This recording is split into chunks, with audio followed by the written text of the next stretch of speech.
রাতে আমরা টক দই খেতে পারবো কিনা, আজকে সেই প্রশ্নের উত্তর দিতে এই ভিডিওটা করা।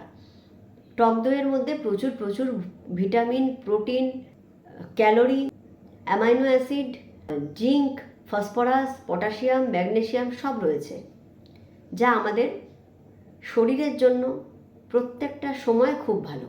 টক দইয়ের উপকারিতা সম্পর্কে আমার আগে ভিডিও করা আছে, চাইলে সেই ভিডিও আপনারা দেখে নিতে পারেন। আমি সেই ভিডিওতে অলরেডি বলেছি যে টক দই দিনের যে কোনো সময় খাওয়া যেতে পারে। এবার এই কনফিউশনটাকে ক্লিয়ার করি। রাতে অনেকে বলছেন টক দই খেতে পারবেন না, বা কারা রাতে টক দই খাবেন না, আমি ভিডিওর শেষে সব আলোচনা করব। প্রথমে বলি, যেহেতু টক দই নিজে একটা প্রোবায়োটিক, অর্থাৎ এটা একটা বিশেষ গুণ এই খাবারটার, যে টক দই প্রোবায়োটিক কাজ করে, অর্থাৎ এটা গাটকেই ভালো রাখে, পেটকে ভালো রাখে, এটা হজম ক্ষমতা বৃদ্ধি করে, তাই এটা রাতে অবশ্যই খাওয়া যেতে পারে। রাতে খাওয়ার স্পেশাল কি কারণ হতে পারে? বদ হজম কমায়, হজম শক্তি বাড়ায়। রাতে আমরা দেখবেন খাওয়ার পরে শুয়ে পড়ি, এবং অনেক সময় রাতে অনেক তেল ঝাল খাবার হয়, সেগুলোর ফলে কি হচ্ছে, যদি আমি টক দই খাই সেটা ডাইজেশনকে ভালো রাখছে, পরের দিন পেট ক্লিয়ার করতে সাহায্য করছে। এবং যাদের কনস্টিপেশনে ভুগছেন যারা, তারা রাতে টক দই খেলে অবশ্যই উপকার পাবেন। রাতে টক দই খাওয়ার আরও কিছু সুবিধা আছে, সেটা হচ্ছে ঘুম ভালো করে। এটার মধ্যে অ্যামাইনো অ্যাসিড আছে ট্রিপ্টোফ্যান, যেটা সেরোটোনিন, মেলাটোনিন এগুলো তৈরিতে সাহায্য করে, এবং যার ফলে ঘুম ভালো হয়। নেক্সট হচ্ছে এর মধ্যে প্রোটিন থাকে। 1 কাপ টক দইতে প্রোটিন থাকে 13 গ্রাম, অর্থাৎ আপনি যদি রাতে ভাত কম খেয়ে বা রাতের খাবার কম খেয়ে যদি টক দইটা বেশি পরিমাণে খান, এতে পেটও ফুল থাকে এবং প্রোটিনের ঘাটতিও পূরণ করছে।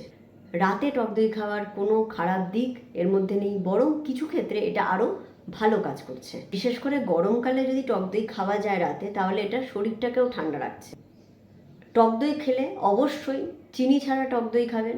টক দইয়ের মধ্যে চিনি দিয়ে খেলে কিন্তু এর ফ্যাট পরিমাণটাও বেড়ে যাচ্ছে, এর ক্যালোরির পরিমাণ বেড়ে যাচ্ছে, নিউট্রিশন ভ্যালু কমে যাচ্ছে। তাই টক দই যখনই খাবেন তখন পারলে অল্প একটুখানি লবণ বা বিট লবণ ছড়িয়ে খান, বা শুধু টক দই খান। টক দইয়ের মধ্যে কখনোই চিনি দিয়ে সেটাকে খাবেন না। টক দই দিনের যে কোনো সময় খাওয়া যায়, শুধু সকালবেলা ছাড়া।